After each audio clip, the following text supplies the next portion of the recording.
ನಮಗಿಯೂ ನಮ್ಮ ಪ್ರಭು ಯೇಸು ಕ್ರಿಸ್ತರ ಶರೀರ ಮತ್ತು ರಕ್ತವಾಗುವಂತೆ ಮಾಡಿ ಅವರನ್ನು ಪರಾಧೀನ ಮಾಡಲಾದ ಸಮಯದಲ್ಲಿ ಸ್ವಾಯಿಚ್ಛೆಯಿಂದ ತಮ್ಮ ಯಾತನೆಗೆ ಒಳಗಾದಾಗ ಅವರು ರೊಟ್ಟಿಯನ್ನು ತೆಗೆದುಕೊಂಡು ಕೃತಜ್ಞತೆಯನ್ನು ಸಲ್ಲಿಸಿ ಅದನ್ನು ಮುರಿದು ತಮ್ಮ ಶಿಷ್ಯರಿಗೆ ಕೊಡುತ್ತಾ ಹೀಗೆಂದರು, ತೆಗೆದುಕೊಳ್ಳಿ, ಇದನ್ನು ನೀವೆಲ್ಲರೂ ಭುಜಿಸಿ, ಏಕೆಂದರೆ ಇದು ನಿಮಗಾಗಿ ಒಪ್ಪಿಸಲಾಗುವ ನನ್ನ ಶರೀರ.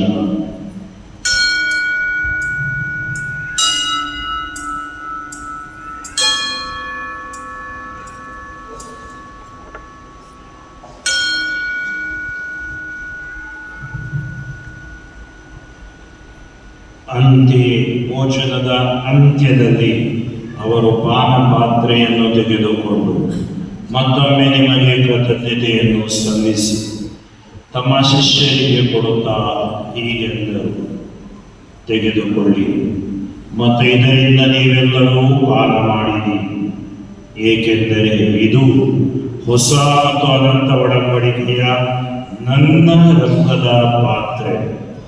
ಈ ರಕ್ತವು ನಿಮ್ಮ ಮತ್ತು ಅನೇಕರ ಪಾಪಗಳ ಪರಿಹಾರಕ್ಕಾಗಿ ಸುರಿಸಲಾಗುವುದು.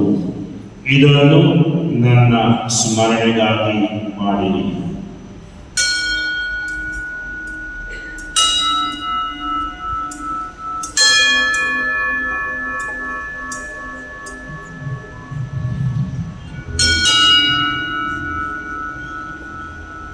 ವಿಶ್ವಾಸದ ರಹಸ್ಯ. ಸಹೋದರಿಂದ ಪ್ರಭು ನಿಮ್ಮ ಸಮ್ಮುಖದಲ್ಲಿ ನಿಂತು ಸೇವೆ ಸಲ್ಲಿಸಲು ನಮ್ಮನ್ನು ಯೋಗ್ಯರೆಂದು ಪರಿಗಣಿಸಿದ್ದಕ್ಕಾಗಿ ನಿಮಗೆ ಕೃತಜ್ಞತೆಯನ್ನು ಸಲ್ಲಿಸುತ್ತೇವೆ.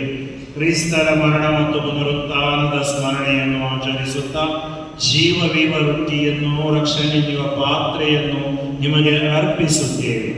ಕ್ರಿಸ್ತರ ಶರೀರ ಮತ್ತು ರಕ್ತದಲ್ಲಿ ಪಾಲುಗೊಳ್ಳುವ ನಮ್ಮನ್ನು ಪವಿತ್ರಾತ್ಮರು ಒಂದುಗೂಡಿಸಬೇಕೆಂದು ನಿಮ್ಮನ್ನು ವಿನಯದಿಂದ ಭಿನ್ನಯಿಸುತ್ತೇವೆ.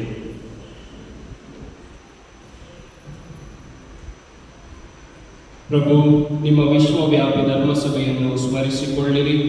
ನಮ್ಮ ವಿಶ್ವಗುರು ಲಿಯೋ ಅವರೊಂದಿಗೂ ನಮ್ಮ ಪ್ರೇಷಿತ ಆಡಳಿತಾಧಿಕಾರಿ ಡುಮಿಂಗ್ ಅವರೊಂದಿಗೂ ಸಕಲ ಯಾಜಕರೊಂದಿಗೂ ಅದನ್ನು ಪ್ರೀತಿಯ ಪರಿಪೂರ್ಣತೆಯೆಡೆಗೆ ಮುನ್ನಡೆಸಿರಿ. ಪ್ರಭು, ಪುನರುತ್ಥಾನದ ನಿರೀಕ್ಷೆಯಲ್ಲಿ ವಿಶ್ರಮಿಸುತ್ತಿರುವ ನಮ್ಮ ಸಹೋದರ ಸಹೋದರಿಯರನ್ನು, ನಿಮ್ಮ ದಯೆಯಲ್ಲಿ ಮೃತರಾದ ಎಲ್ಲರನ್ನು ಸ್ಮರಿಸಿಕೊಳ್ಳಿರಿ. ಅವರನ್ನು ನಿಮ್ಮ ಸಮ್ಮುಖದ ಪ್ರಭೆಗೆ ಬರಮಾಡಿರಿ. ನಮ್ಮ ಮೇಲೂ ದಯ ತೋರಿರಿ. ದೈವಮಾತೆ ಪೂಜ್ಯ ಕನ್ಯಾ ಮರಿಯಮ್ಮನವರೊಂದಿಗೂ ಆಕೆಯ ಪತಿ ಸಂತ ಜೋಸೆಫರೊಂದಿಗೂ ಪುನೀತ ಪ್ರೇಷಿತರೊಂದಿಗೂ ಎಲ್ಲ ಕಾಲಗಳಲ್ಲಿ ನಿಮ್ಮ ಮೆಚ್ಚುಗೆಗೆ ಪಾತ್ರರಾದ ಸಕಲ ಸಂತರೊಂದಿಗೂ ನಾವು ನಿತ್ಯ ಜೀವದಲ್ಲಿ ಸಹಭಾಗಿಗಳಾಗಿ ನಿಮ್ಮನ್ನು ಸ್ತುತಿಸಿ ಮಹಿಮೆ ಪಡಿಸುವಂತೆ ನಿಮ್ಮ ಪುತ್ರ ಯೇಸು ಕ್ರಿಸ್ತರ ಮುಖಾಂತರ ಪ್ರಾರ್ಥಿಸುತ್ತೇವೆ.